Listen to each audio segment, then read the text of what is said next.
Hello friends, welcome back to my YouTube channel. It's me, Tanu's mom.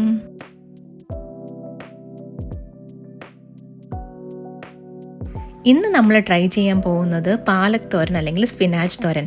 വളരെ healthy ആയിട്ടുള്ള ഒരു റെസിപ്പിയാണ്. എല്ലാവരും ഇത് മസ്റ്റായിട്ടും ട്രൈ ചെയ്ത് നോക്കണം. എല്ലാവർക്കും അറിയായിരിക്കും ഇത് എങ്ങനെയാണ് ഉണ്ടാക്കുന്നത്. ഞാൻ എൻ്റേതായിട്ടുള്ള സ്റ്റൈലാണ് ഇവിടെ ഞാൻ എക്സ്പ്ലെയിൻ ചെയ്യാൻ പോകുന്നത്.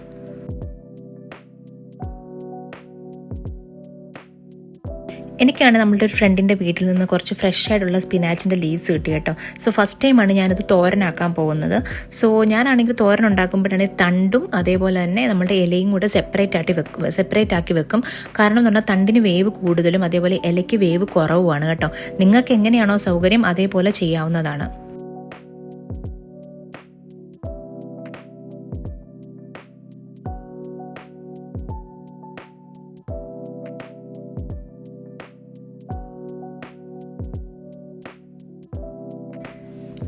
സ്പിനാച്ചിൻ്റെ തണ്ട് നമുക്ക് ഇതേപോലെ ചെറിയ സ്മോൾ പീസാക്കി ഒരു കട്ടിംഗ് ബോർഡിൽ വെച്ച് നമുക്ക് അരിഞ്ഞ് മാറ്റി വെക്കാവുന്നതാണ്.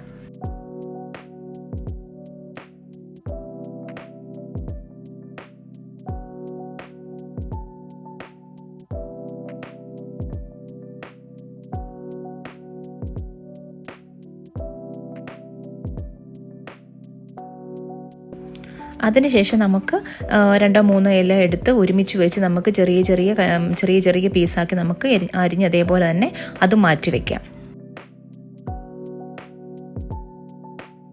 കാരണം ഈ ഇലയ്ക്ക് വളരെയധികം വേവ് കുറവാണ്. പെട്ടെന്ന് തന്നെ ഇല നമുക്ക് വെന്ത് കിട്ടും. പക്ഷെ തണ്ട് വേവാനാണ് കുറച്ച് ടൈം എടുക്കുന്നത്.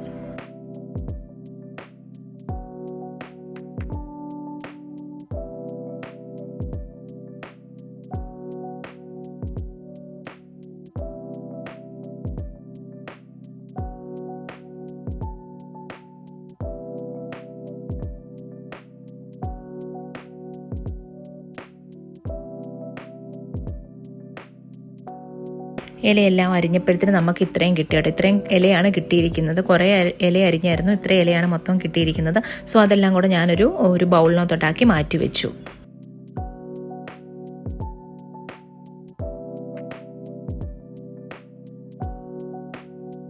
ഇനി നമുക്കിതിന് വേണ്ടി അരപ്പിന് എന്തൊക്കെയാണ് ആവശ്യമുള്ളതെന്ന് പറയുമ്പോഴത്തേന് കുറച്ച് തേങ്ങ, അതേപോലെ തന്നെ കുറച്ച് മഞ്ഞൾപ്പൊടി, ജീരകം, 2-3 കഷ്ണം വെളുത്തുള്ളി, അതേപോലെ തന്നെ 2-3 നമുക്ക് എരിക്ക് ആവശ്യമായിട്ടുള്ള പച്ചമുളക്, ഇതെല്ലാം കൂടെ നമുക്ക് ഒരു മിക്സിയുടെ ജാറിലിട്ടൊന്ന് ഒരു ചതച്ച് ഈ ഒരു പരുവത്തിൽ ആക്കി റെഡിയാക്കി വെക്കുക. അതിനുശേഷം ഒരു പാൻ അടുപ്പത്ത് വെച്ച് പാൻ ചൂടായതിനു ശേഷം കുറച്ച് വെളിച്ചെണ്ണ ഒഴിച്ചു കൊടുക്കുക.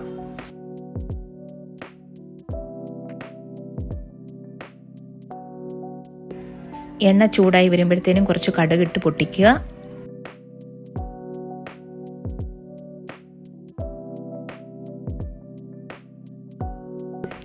കടുകൊക്കെ പൊട്ടി കേട്ടോ. അതിനുശേഷം കുറച്ച് വറ്റൽമുളക് ഇട്ട് കൊടുക്കുക. വറ്റൽമുളകിനോടൊപ്പം തന്നെ നമുക്ക് കുറച്ച് കറിവേപ്പിലയും കൂടെ ആഡ് ചെയ്യാവുന്നതാണ്. അതിനുശേഷം നല്ലപോലെ ഒന്ന് ഇളക്കി കൊടുക്കുക.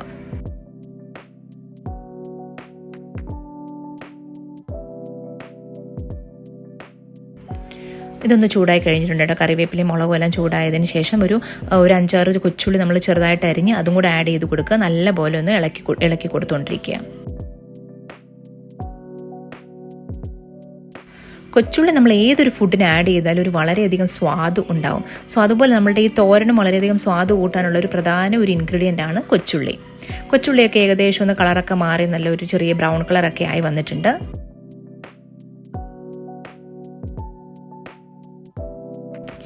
തീ സിമ്മിലിട്ട് വേണം നമ്മൾ ഇതെല്ലാം ചെയ്യാനായിട്ട്. നമ്മളുടെ കൊച്ചുള്ളിയുടെ കളറൊക്കെ മാറി. സോ ഈ സമയത്ത് നമുക്ക് എന്ത് ചെയ്യാം, നമ്മളുടെ അരപ്പ് ഇതിനകത്തോട്ട് ആഡ് ചെയ്ത് കൊടുക്കാം.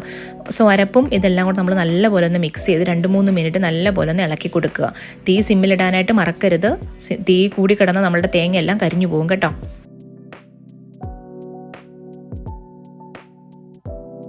നമ്മളുടെ തേങ്ങയുടെ കളറൊക്കെ മാറി വന്നിട്ടുണ്ട്. ഈ സമയത്ത് നമ്മൾ അരിഞ്ഞു വെച്ചിരുന്ന നമ്മളുടെ ആ തണ്ടിട്ട് കൊടുക്കുക. എന്നിട്ട് നല്ലപോലെ ഒന്ന് ഇളക്കി കൊടുക്കുക.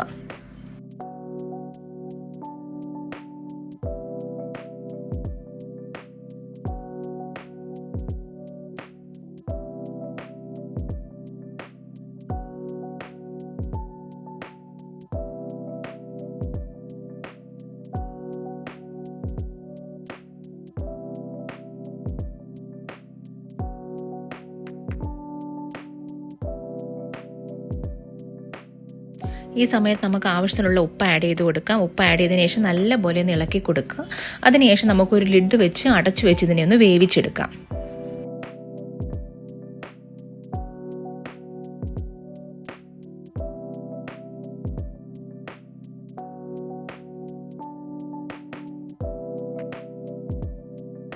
നമ്മളുടെ സ്പിനാച്ചിൻ്റെ തണ്ടൊക്കെ ഏകദേശം വെന്ത് വന്നിട്ടുണ്ട്. സോ ഈ സമയത്ത് നമുക്ക് എന്ത് ചെയ്യാം, നമ്മളുടെ ഇല അരിഞ്ഞു വെച്ചിരിക്കുന്നതും കൂടെ ആഡ് ചെയ്ത് എല്ലാം നല്ലപോലെ ഒന്ന് മിക്സ് ആക്കി കൊടുക്കാം കേട്ടോ. സോ ഇനി ഒരു 5-6 മിനിറ്റ് മാത്രം അടുപ്പത്ത് വെച്ചിരുന്നാൽ മതി. ഇല പെട്ടെന്ന് തന്നെ വെന്ത് കിട്ടിക്കോളും. അതേപോലെ തന്നെ ഈ സമയത്ത് ഉപ്പ് ഇല്ലെങ്കിൽ നമുക്ക് ഉപ്പും കൂടെ ആഡ് ചെയ്ത് കൊടുക്കാവുന്നതാണ്.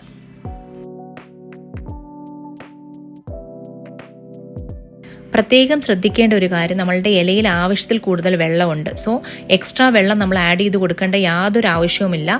വെള്ളം ആഡ് ചെയ്ത് കൊടുക്കുകയാണെങ്കിൽ നമ്മുടെ തോരൻ കുഴഞ്ഞു പോകും. സോ നമ്മളുടെ തോരൻ വെന്ത് കിട്ടിയിട്ടുണ്ട്. നല്ല ടേസ്റ്റി ആയിട്ടുള്ള തോരനാണ്. നമ്മളുടെ വീഡിയോ ഇഷ്ടപ്പെട്ടെങ്കിൽ ലൈക്ക് ചെയ്യുക, ഷെയർ ചെയ്യുക, കമൻറ്റ് ചെയ്യുക, സബ്സ്ക്രൈബ് ചെയ്യുക. എല്ലാവരും ഇത് മസ്റ്റായിട്ടും ട്രൈ ചെയ്ത് നോക്കണം കേട്ടോ.